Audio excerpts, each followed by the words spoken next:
Monsoon सत्र के पहले दिन की कार्यवाही शुरू। शायकोदगार से शुरू हुई सदन की कार्यवाही। सदन की कार्यवाही से पहले कांग्रेस विधायक दल ने बैठक कर सत्र को लेकर बनाई रणनीति। सीएम बोले वॉकआउट की जगह जनहित के मुद्दे उठाए विपक्ष। नेता विपक्ष बोले प्रदेश में अराजकता का माहौल, सदन में मजबूती से विपक्ष उठाएगा मुद्दे। तैयार होके आए हैं और निश्चित रूप से बहुत सारे मुद्दे हैं जिन मुद्दों पर सदन में इस सत्र के दौरान चर्चा होगी और कुछ तो हमने नोटिस दिए हैं, उस पर चर्चा भी निर्धारित हो गई। 130 के अंतर्गत विशेष तौर से जो नोटिस दिया है हमने, बारिश और बरसात के कारण जो नुकसान हुआ है और जान माल का नुकसान हुआ है अब की बार भी और पिछली साल से, और उस सारी चीज़ को लेकर के चर्चा करने के लिए आज समय निर्धारित हुआ है नियम 130 के अंतर्गत। और इसके साथ साथ में जो और भी मुद्दे हैं जिन मुद्दों को लेकर के हमने अपनी स्ट्रेटजी बनाई है और निश्चित रूप से उन सारे मुद्दों को लेकर के हम चर्चा करेंगे। कानून व्यवस्था बहुत बड़ा विषय है। कल मॉब लिंचिंग में वहाँ बद्दी में एक चौराहे पर, सड़क पर ही पीट करके एक आदमी को, एक लड़के को तो जान से ही मार दिया और दूसरा जो है वो ज़िंदगी और मौत के बीच में पीजीआई में एडमिट है और गिरफ्तारियों भी उसमें बहुत कम अभी तक हुई है। 15 लोग जो वहाँ पर लाठियों और डंडे से पीट रहे थे, उनको वो वीडियो देखने लायक नहीं है जिस तरह के हालात बने हैं। और उसके साथ साथ में जो प्रदेश में जो भ्रष्टाचार है, एक बहुत बड़ा मुद्दा है और कोई महकमा ऐसा नहीं रह गया जहाँ पर बड़े पैमाने पर, व्यापक स्तर पर और कुछ जगह राजनेता, कुछ जगह अधिकारी इन सारी चीज़ों में इन्वॉल्व हैं, जो चिंता का विषय है। और ऐसे सारी बातों को लेकर के बाकी राजनीतिक मुद्दे तो है ही हैं, जो कमिटमेंट्स इन्होंने की थी, जो गारंटी इन्होंने दी थी, उन गारंटियों पर तो हम बात करेंगे ही करेंगे।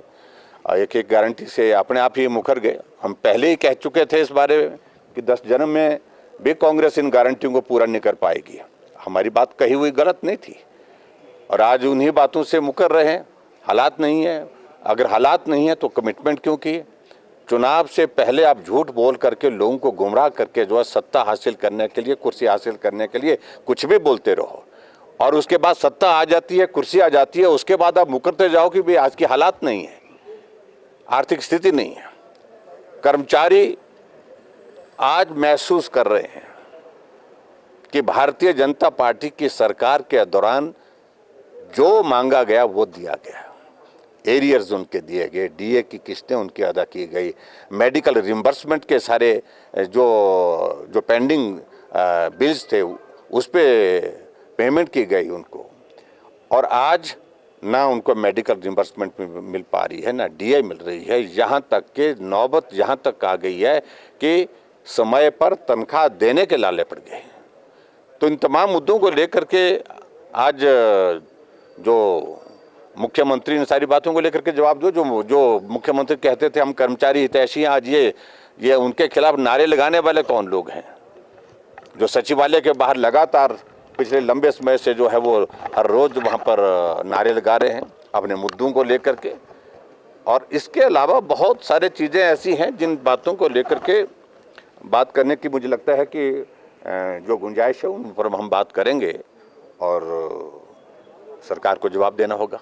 देखिए, सबसे बड़ा मानसून सत्र है प्रदेश में। 10 दिन का पहला ऐतिहासिक मानसून सत्र हो रहा है और विधायक दल की बैठक में जो तय किया है वो विधानसभा के अंदर प्रकट होगा, क्योंकि विधायक दल की जो बैठक होती है उसमें जो भी चर्चा होती है वो विधानसभा के अंदर किस प्रकार भारतीय जनता पार्टी की चर्चा, उसका जवाब देना उस बारे में होती है। ये तो बाकी विधायकों के थोड़े बहुत ग्रेवेंसेस होते हैं, वो सुनकर विधायक दल की बैठक ख़त्म होती है। यही परंपरा है।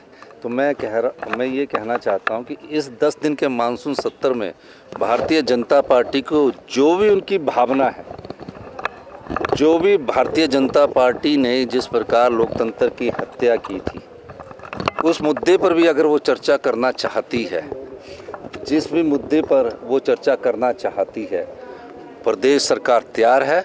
और जनता से जुड़े मुद्दे, कर्मचारियों से जुड़े मुद्दे, सरकार किसानों से जुड़े मुद्दे, युवाओं से जुड़े मुद्दे, और रोजगार से जुड़े मुद्दों पर भारतीय जनता पार्टी को चर्चा लानी चाहिए। चर्चा लाने के बाद वॉकआउट नहीं करना चाहिए, और वॉकआउट करके वो ठीक है कि खबर में रहना चाहते हैं, लेकिन चर्चा में भी कोई तर्क वितर्क के साथ लाना चाहिए। भ्रष्टाचार के मुद्दों पर चर्चा होनी चाहिए और सब मुद्दों पर चर्चा होनी चाहिए, और उस पर वॉकआउट करके कोई तथ्य नहीं होना। तर्क के आधार पर अगर वो तथ्य लाएंगे, इसीलिए 10 दिन का मानसून सत्र रखा है, और मैं दावे के साथ कह सकता हूँ हमारी सरकार उनका पूरा जवाब देगी। धन्यवाद। मेरे क्वेश्चंस है प्लीज। शिमला से कैमरामैन युगमार्ग टीवी।